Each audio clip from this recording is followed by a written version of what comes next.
welcome to another episode of Wanderlust SLP, this time in Thailand. Yay! With Rev. Hi Rev. Hi, how are you? Good, and you? Good. Thank you for doing this video with me. No worries, my pleasure. Very grateful. I just emailed her this morning and she replied so fast, like, yeah, let's meet now. Okay, perfect. So tell us some things about you. Okay, so my name is Rav. I'm a licensed speech and language pathologist. Born and raised in Bangkok, Thailand itself, originally Indian. Went to international school here in Thailand and then carried on further at the US for my undergrad. Hence the accent. So I did my double degree in psychology and speech pathology in the US, and then I took a year off where I worked at various different hospitals in Thailand, and then I did my master's degree in Australia. Came back, started working, worked at an institute with different professionals called Mirat Clinic for 3 years, and then I worked at various international schools across the city, and then I started doing my own freelance. Nice. So I'm here today, Impressive. 12 years down the line, and I'm here. Nice. So 12 years in total of speech therapy, or 12 years in Bangkok? 12 years in total of working as a Okay. speech therapist after I was licensed. Okay. So all your studies and licensing were outside of Thailand? Outside of Thailand. But the thing with Thailand is if you want to work in a hospital, Mhm. then you need a Thai license. Otherwise, Okay. you're free to work wherever you want. Okay. So that's normally how it works. Nice. So on Thailand, there's a chance to study here speech therapy. There's the university. Yeah, so it's at Rama Thipati Hospital at the Faculty of Medicine Institute. Typically, it's all done in Thai right now, but they are doing like assessments and everything in English. Okay. So it's kind of developing, but it's still all focused in Thai. Okay. I mean, it's fair. Yeah, it is Thailand. So It's Thailand, so and a lot of people who graduate and do this profession normally work in government hospitals. okay. So public. Yeah, public hospitals. Yeah. Okay. So do you need to pay in order to study, or is it? Yeah, of course. You do have to pay. Okay. Do you know how much is more or less? Like, is it expensive? Is it not easy to do it? It's definitely not easy because there's a lot of like qualification, a lot of licensing, and it's quite, as you know, like speech therapy is not easy a profession, and it's quite like, you know, you have to be focused, determined, all of that. So there is a whole process that you have to go through, but I'm not really sure about the exact cost, but it is expensive. Yeah. It's a very specialized field, so. Yeah, but surprisingly in Greece it's free. That's why. Oh wow, really? Yes. Yeah. How come it's free? No, everything's free. All the studies. Even if you want to be a doctor or a lawyer, everything's free. You're kidding me. No. Oh wow, I need to move to Greece, guys. Well, you started already. Yeah, but my kids. Take your kids, yeah. Oh my goodness, okay. I'll have to think about that. Yeah. That's why I'm asking everyone, like, yeah, of course you have to be. I'm like, of course, yeah, in your country. How do they afford that kind of stuff? I don't know. I don't want to know.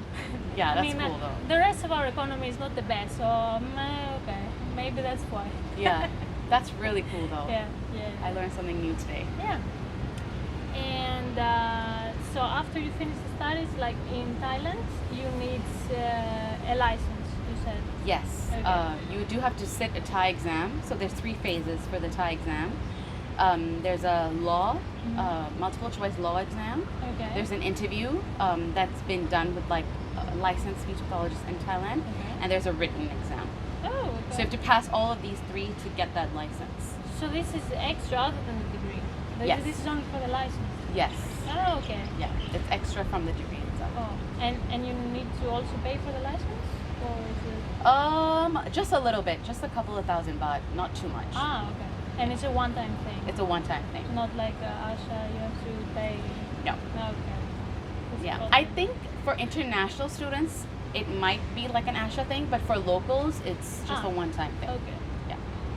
So the process for people who are not Thai, like similar to your case, when you come from outside with the studies, you just need to pass the licensing. Right, only if you want to work in a hospital though. Okay. But if you want to work in like in a clinic or in a school or freelance, then you just have to have your degree and experience under your belt and word of mouth. And I have my own website. networking. I have my own website, so people find me through that on Google. Me too. Word of mouth, you know, so yeah, it's good. You're high ranking, I have to say. You were the second person when I googled the SLP Thailand. Really? Yeah, should be proud. Yes, I am. I love it. I love what I do. Nice.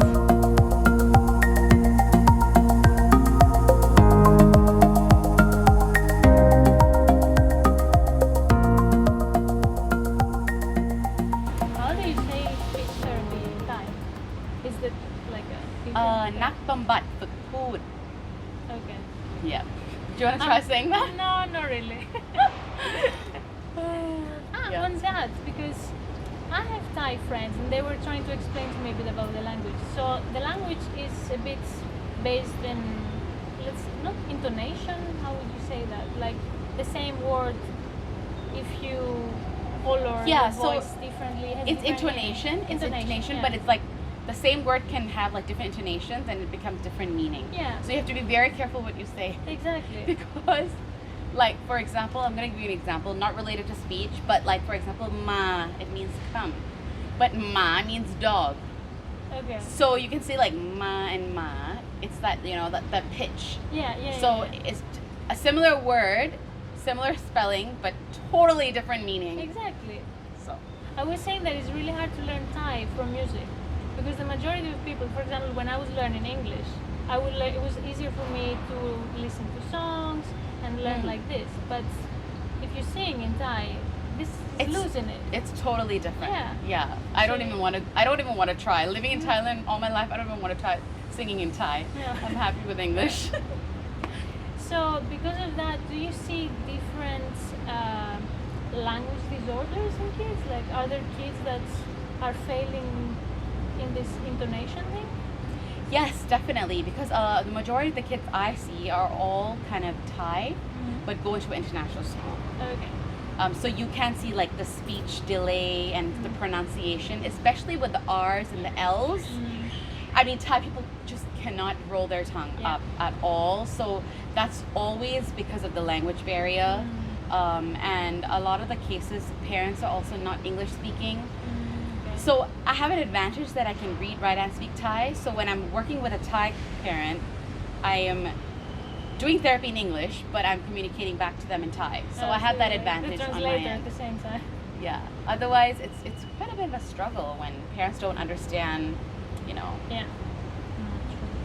Oh, I forgot to ask, how long are the studies here? Like, how many years? So it's 4 years for an undergrad, and as another 2 years for a master's.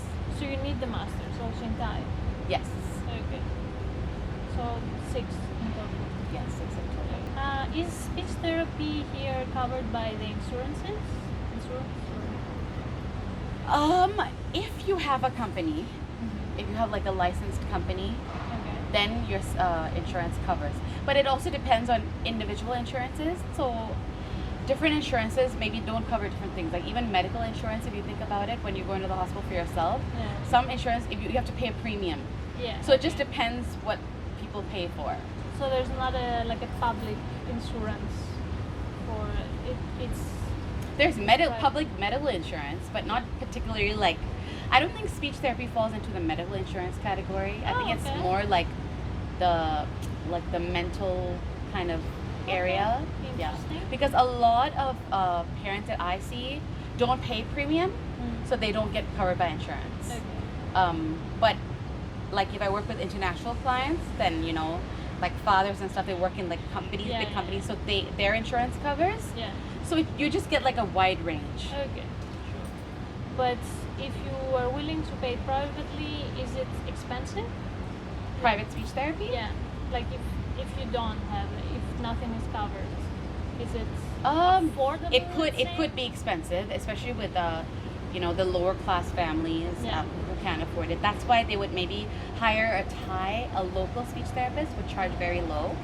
For example, if you're graduated from the Faculty of Medicine at Ravneet Hospital, you would charge maybe like 600 to 800 baht an hour, Okay. which is really, really little.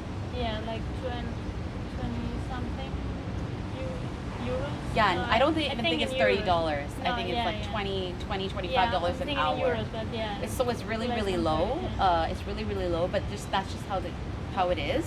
But the fact that I've, spent all these years abroad and got all that Yeah. experience under my belt, I don't charge the Thai rate. Yeah. So I'm more, because we have a speech therapy group in Thailand on WhatsApp and on email as well, where all the different therapists across the world who come to work here, we kind of communicate through that forum. Nice. And we share kind of like what each one charges, but everyone charges differently. So there's no standard rate. there's no standard rate, no. Okay. It's anywhere from 2,500 baht to 4,000 baht. Okay. That's the range for an per hour. Session, per Per hour. session. Okay. Yes. So it is pricey It is, if you don't have yeah. insurance. Yeah, and considering the lower class also, it's not very. Yeah. That's why you see like a lot of these public hospitals. A lot of people like to go there because it's Yeah. a little bit more it's cheaper for them and they can So afford it. the speech therapy, there are also speech therapists there in public. Yes. Okay. Yes. At least. Yes, they are. Especially in the Faculty of Medicine, like the one I said at Rama Hospital. Yeah. That's one of like the main Mhm. center where speech therapy is. Yeah. Are there also speech therapists in schools, or like in public schools, or do you have public and private schools? Or? If it's international, it's normally private. Okay. Public is more Thai schools. Mm-hmm. I don't know any speech therapist that works in a public Thai school. Normally hospitals is the go-to for Thais. Okay. But private international schools, yes. And now recently in the last 5 or 6 years, international schools have hired their own personal speech therapists. Oh, okay. I think it's more cost efficient for them. I guess, That's why they yeah. do it. But at the moment, I'm working across different international schools, so I'm charging my own rate. Like I'm a So freelancer a few going hours in. here, a few hours Yeah. there. Okay. I'm not committed to one school. I was previously, but now having a family and everything, it's very difficult to juggle all of that. So I get the best of both worlds. Nice. No, I think it's more efficient in a Yeah. way. Yeah. Do you think in Thailand there's a stigma around the people with communication? Huge. I don't even think it's stigma around communication. I think it's just stigma around mental health in general. That we've just seen, I think, across the world, Yeah. but more so in Asia.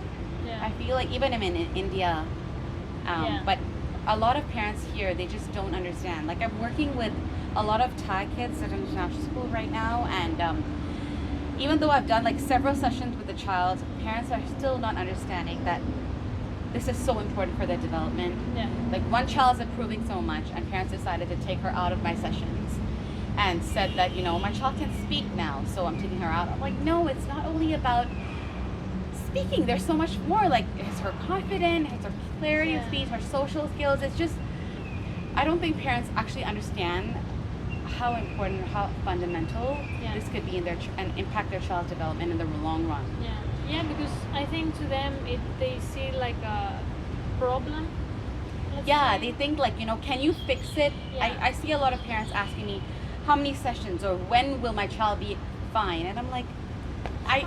yeah, it really depends on the child, Yeah. just give it some time. And I mean, you get all sorts of parents when you're working in this profession. And I think the trickiest part of this profession Yeah. is dealing with parents. Parents and caretakers, whether we're talking about adults or kids, it's never the patient. It's never the Yeah. child or the Yeah, patient. It's yeah, always exactly. the It's always the family. people behind. Yeah, behind the scenes.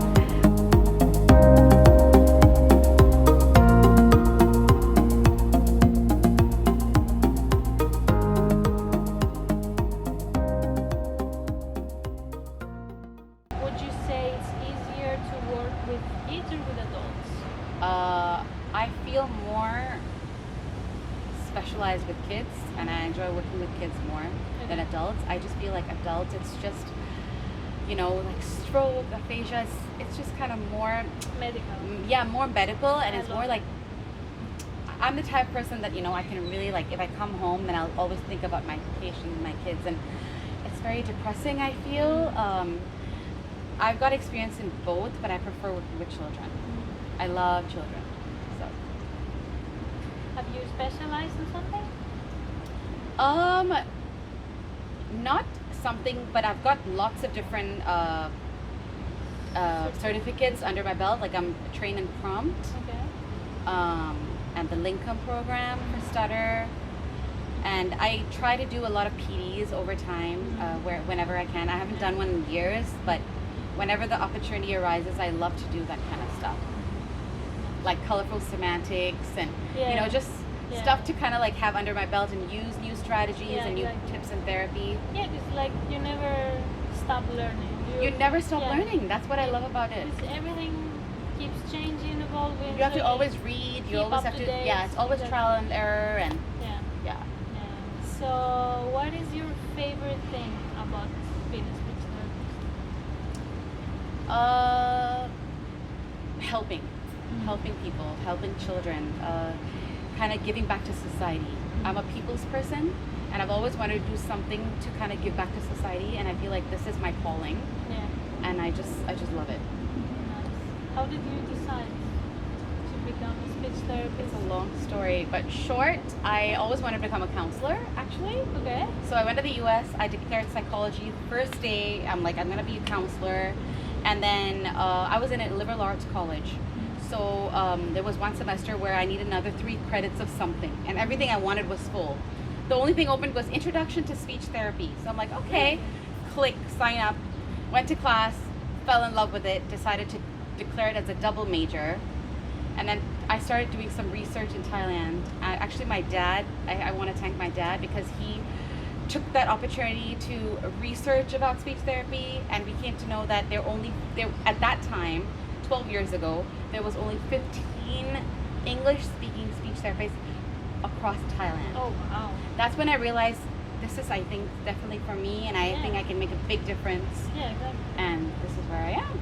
I'm still doing what I love, still working with children, giving back to society, but just not through counseling, but through another field. Still better, I would say.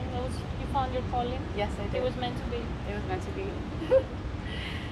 So, is there an unforgettable moment, let's say, that you had so far in your career? Something that's stuck in your... I don't think there's one thing or the other, but I just feel like whenever you get recognized for your work, or like, when parents actually come to you and see the change, or teachers see the change of the child, I think that's very rewarding for me. Yeah. Or just like even a small line, like if the parents just message me like, thank you for this and that for my child, I just feel like, don't thank me. I feel like I've done my job, and it's really, really rewarding. Yeah. Nice. So there's not one particular experience. It's just the general. Yeah, most people say that. Yeah. When I ask them, like, no, it's not one. Every time, with every person, you have the little moments.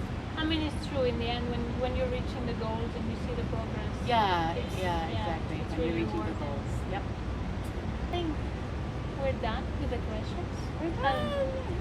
That was fast.